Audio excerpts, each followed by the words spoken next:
Quinta-feira chegou e com ela mais uma edição do Voz da Mulher e a gente segue falando do combate à pedofilia. Hoje vamos conversar sobre a importância da espiritualidade e como ela ajuda no bem-estar mental das crianças e adolescentes. Vamos entender como a fé e a espiritualidade podem ajudar crianças e adolescentes a enfrentarem desafios emocionais e fortalecerem a resiliência emocional. E, é claro, serem protegidos contra os crimes da pedofilia.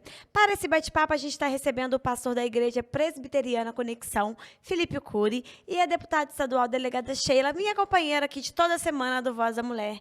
Bom dia, gente. Sejam bem-vindos. Bom dia, Tamara. Bom dia a todos os ouvintes da Rádio Alô. E a gente segue nesse tema do mês de maio, que é super importante, que é a defesa das nossas crianças e adolescentes em todos os sentidos. É isso Bom aí. dia, pastor, tudo bom? Pastor Felipe Cury, muito obrigada, tá, por ter aceitado o nosso convite, estar aqui contribuindo conosco. Muito bom dia a todos, bom dia Tamara, bom dia Sheila, é um prazer estar com vocês. Bom dia também aos ouvintes da Rádio Alô. Esse tema importantíssimo, muito relevante para o nosso tempo, e eu espero que de alguma forma a minha contribuição seja boa também nesse sentido e que a gente tenha um bom bate-papo. Tá, minha primeira pergunta já é para você, pastor. Boa, vamos lá. Eu queria que você começasse falando como que a gente pode chamar espiritualidade no contexto da criança? Legal, interessante. E esse talvez seja um ponto bem difícil, talvez, de alguns pais entenderem, porque a concepção geral é que a ideia de espiritualidade ela é adquirida em algum momento da vida junto com a consciência. Uhum. Só que da perspectiva cristã, e especialmente da perspectiva cristã, o ser humano ele não adquire espiritualidade ao longo da sua vida. Ele já nasce com esse atributo. A gente olha para o texto bíblico, por exemplo, em Gênesis capítulo 1, e a forma como Deus cria o ser humano, e há algo ali interessante. Deus ele cria o ser humano à sua imagem e semelhança. E esse talvez é um distintivo da fé cristã, que nós entendemos que o ser humano é criado à imagem e semelhança do seu Criador. E, nesse caso, isso não significa que o ser humano foi criado com olhinho, com mãozinhas, cabelo, porque Deus tem o olhinho, tem o cabelinho e tem as mãos. A ideia ali é que o ser humano, distintivamente dos outros seres, ele carrega em si o que a gente poderia chamar de um espírito. Ele carrega em si a capacidade reflexiva de se comunicar não só com o cosmos, com a criação, mas ele se comunica fundamentalmente, principalmente com o seu Criador. Então, em outras palavras, o ser humano ele não adquire espiritualidade ao longo da vida, ele é criado com espiritualidade desde o seu momento inicial. Seguindo aquilo que João Calvino, um teólogo do século XVI, ele cita e identifica e formula muito bem isso nas suas Institutas da Religião, que é um baita de um livro teológico da época, ele vai afirmar que o indivíduo ele é criado e ele desenvolve sua vida com aquilo que nós chamamos de semente da religião. Ele é convocado por Deus desde o seu nascimento para uma resposta ao seu Criador em nível de espiritualidade. Então, nesse caso, a criança ela não precisa adquirir consciência para que seja trabalhada a espiritualidade com ela. Na verdade, essa é a parte fundamental do ser dela. Seria minha próxima pergunta, como trabalhar a espiritualidade na infância? Legal. Isso é um ponto, talvez, que a gente precise fazer algumas divisões aqui. A fase da criança ela vai mudando e a pedagogia trabalha muito bem isso. A gente tem a fase inicial, a primeira infância, a fase de um pouco mais de amadurecimento. E é óbvio que a gente não vai trabalhar a espiritualidade dentro do contexto infantil da mesma forma em todas as etapas. A gente não espera, por exemplo, sentar com uma criança de 4 anos, ler o Antigo Testamento com ela e fazer uma explicação teológica sobre quem Deus é, da maneira bíblica que está sendo apresentada ali. Mas é fato que a criança, ela já desde os primeiros momentos de vida, ela trabalha com o reconhecimento de sons, de músicas, de comportamentos dos pais, e seguindo a nossa velha máxima que tem sido muito útil para nós hoje em dia, as palavras convencem, mas o exemplo arrasta. E nos primeiros anos de vida, o que mais vai fazer sentido para uma criança não é tanto quanto você fala da sua fé para ela, é o quanto ela vê você exercendo a sua fé no contexto familiar, no contexto público e principalmente no contexto pessoal. A criança ela vai observar o pai e a mãe tendo seu momento devocional, a leitura bíblica, a oração, e como, numa linguagem talvez mais neutra aqui, como que o pai e a mãe se conectam ou se lidam ou desenvolvem sua vida espiritual com a divindade, entre aspas, nesse sentido. A mesma metodologia é usada para os adolescentes? Não, aí a gente tem uma grande diferença, e é interessante isso, porque à medida que a criança ela desenvolve a sua vida, ela vai desenvolvendo sua capacidade crítica, a sua capacidade de questionamento. Então, aquilo que talvez era muito natural para ela ao ver os pais no início da sua vida, na idade da adolescência começa a ficar um pouquinho mais estranho, ela começa a questionar algumas coisas, e talvez esse é o momento mais importante de você ter o que a gente poderia chamar de uma habilidade de explicar sua fé para o seu filho.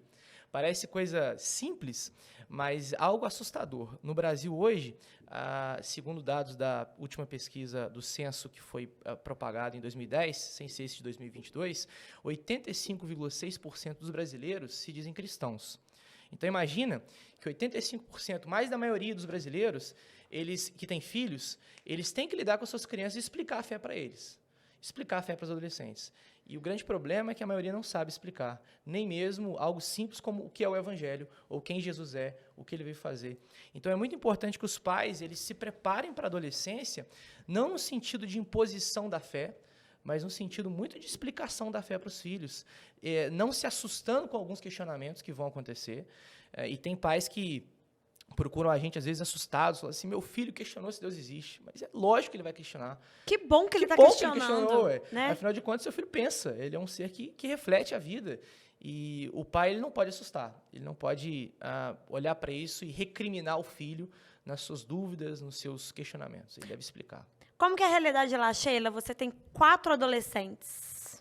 Então, não é fácil, porque é o que o pastor falou, né? Cada um tem o seu modo de enxergar as coisas, por mais que eles convivam, né, no mesmo ambiente, cada um tem a sua personalidade, cada um tem as suas crenças, cada um gosta de coisas, cada um gosta de uma coisa diferente do outro. Então, o conteúdo que eles acessam é diferente um do outro. Então, por mais que a gente passe a mesma explicação para eles, eles vão absorver de forma diferente. E lá em casa, assim, eles vivem, né, desde que nasceram, num contexto de fé, de espiritualidade, de religião. O avô é pastor evangélico a vida inteira e, né, agora já está com mais idade, mas continua fazendo trabalho de missões e conversa muito com eles. É uma pessoa extremamente presente.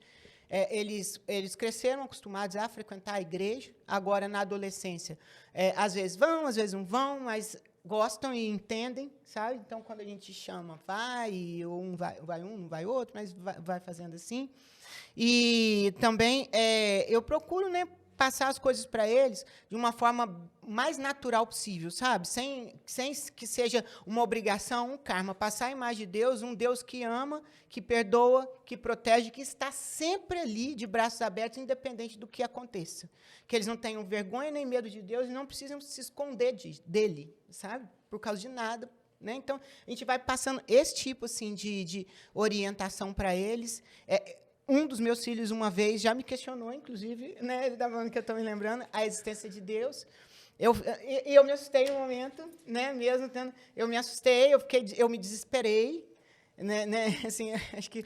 Mas você acha, E esse depois, desespero, você mesmo está falando, e o pastor também falou, onde eu estou errando, que eu não estou Exatamente. conseguindo explicar? É essa sensação? É essa sensação, né? Meu Deus, e agora? O que será dele? Né? Não tem jeito, mesmo que a gente saiba, o pastor, sabendo de tudo isso, se o filho dele um dia chegar e questionar, ele vai ficar isso que a Sheila comentou é impressionante. A gente olha para um pastor, para alguém que está à frente de uma linha teológica, e vai, não, o filho dele nunca vai perguntar. Vai, claro que vai.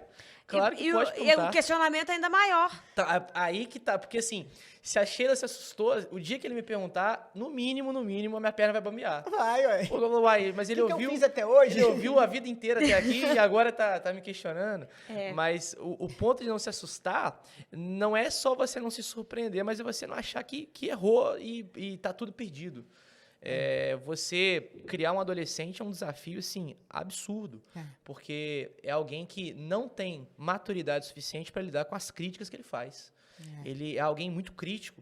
Então, imagina um cientista muito crítico com uma tese analisando, só que sem maturidade para fazer as pontuações. É o adolescente, ele quer pegar a gente Tá no meio termo, né? Tá no meio termo. Ele te coloca em xeque o tempo todo. Então, assim, aí eu me aconselhei e tal, fui deixando hoje, assim, aí não tocamos mais no assunto e hoje, assim, tá super tranquilo, sabe? A vida continua com a mesma crença e tal. Mas não é fácil. Não, né? Sheila, você como delegada já combateu muito de frente os casos em que crianças e adolescentes foram vítimas de pedofilia. Muito, além de registrar a ocorrência, vocês, policiais, com certeza se preocupam como reconstruir essas vítimas do ponto de vista emocional. Sendo assim, você enxerga que a espiritualidade pode ajudar de alguma maneira? Eu acho que totalmente, Tamara. Você falou tudo. São casos ruins, não é bom trabalhar com isso. E a gente fica sempre com aquela angústia, né? Porque sabe que é mais do que a dor física, a dor social, a dor na alma. A alma adoece, a alma da pessoa adoece, o espírito da pessoa, sabe? Você vê que está sempre faltando alguma coisa, sempre muitos questionamentos, muita dor, muita dúvida. E eu acho que a igreja ela ajuda não só nessas questões da criança e do adolescente, como já é muito comprovado. No caso, por exemplo, vou fazer um paralelo, um dependente químico de crack, aquele que todo mundo acha que não tem jeito, está lá no fundo do poço, na rua. Aí ele vai para uma comunidade e ali ele não usa drogas para se libertar de drogas, ele ouve a palavra de Deus, então o espírito dele passa a acreditar que ele é importante, pelo menos para Deus, para alguém, que ele tem importância, que a vida dele tem importância, que estão se preocupando com ele.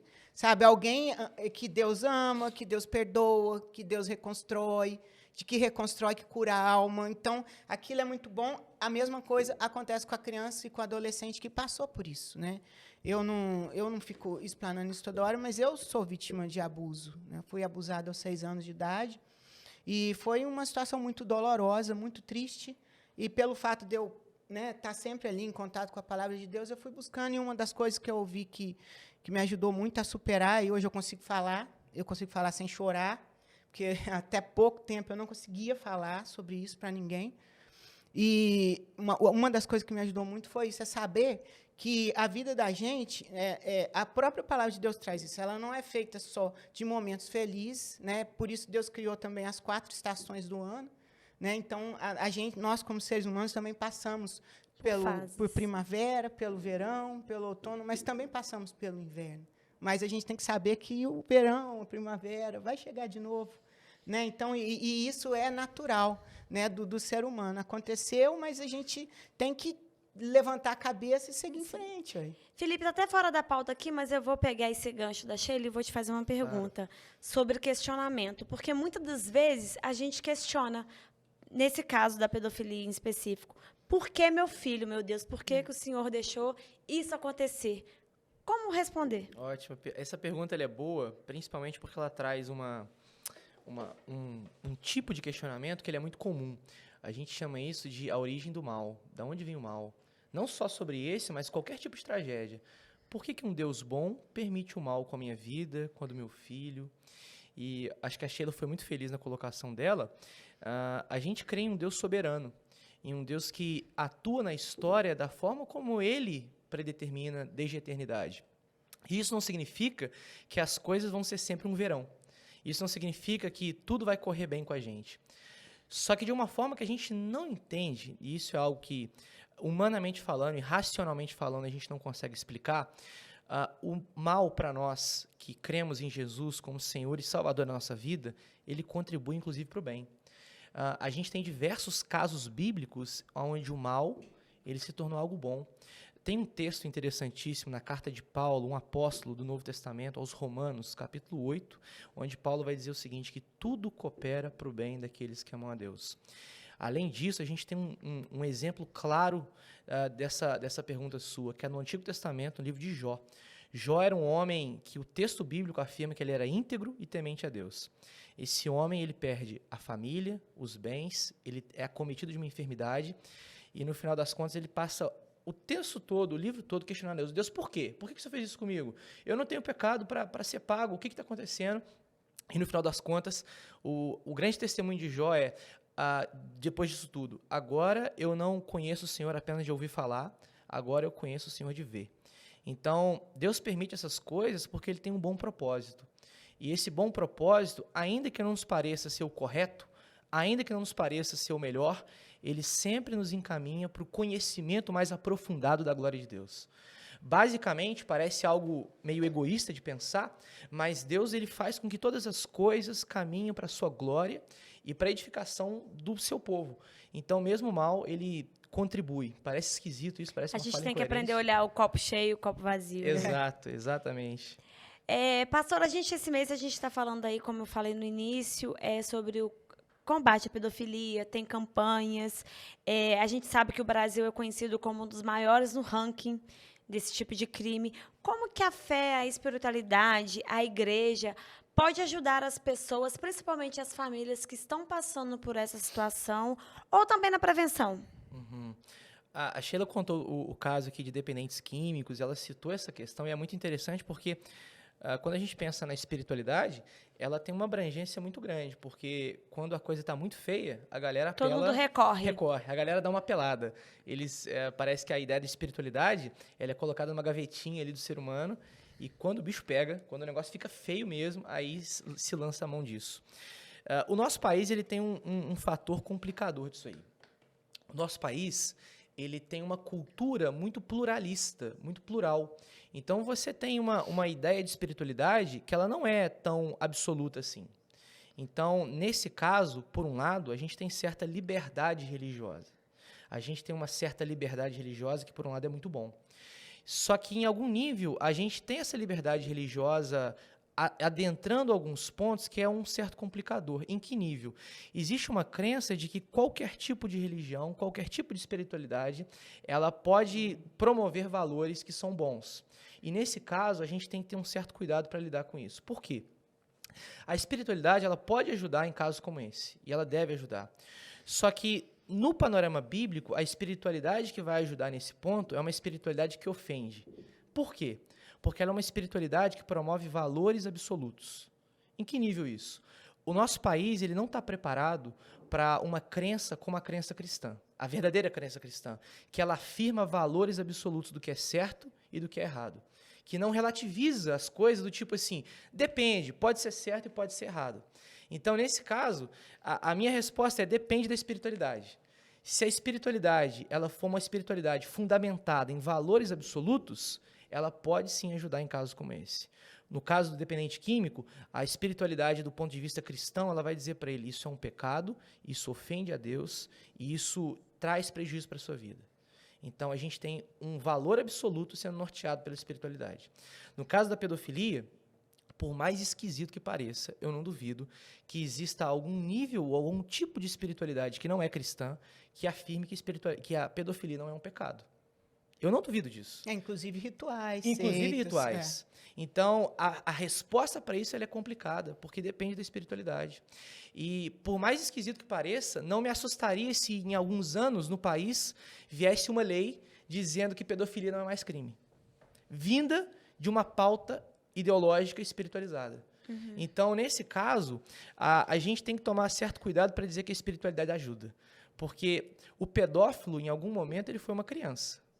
Em algum momento, o pedófilo ele foi filho, e os pais, ao invés, talvez, de afirmar para eles valores absolutos do que é certo e do que é errado, a ideia da relativização pode acontecer, e aquele valor que seria algo que deveria estar presente desde a infância, do tipo, se relacionar sexualmente com uma criança é um pecado, ofende a Deus, não é só um crime, isso ofende o Deus da minha vida, isso não foi colocado para ele.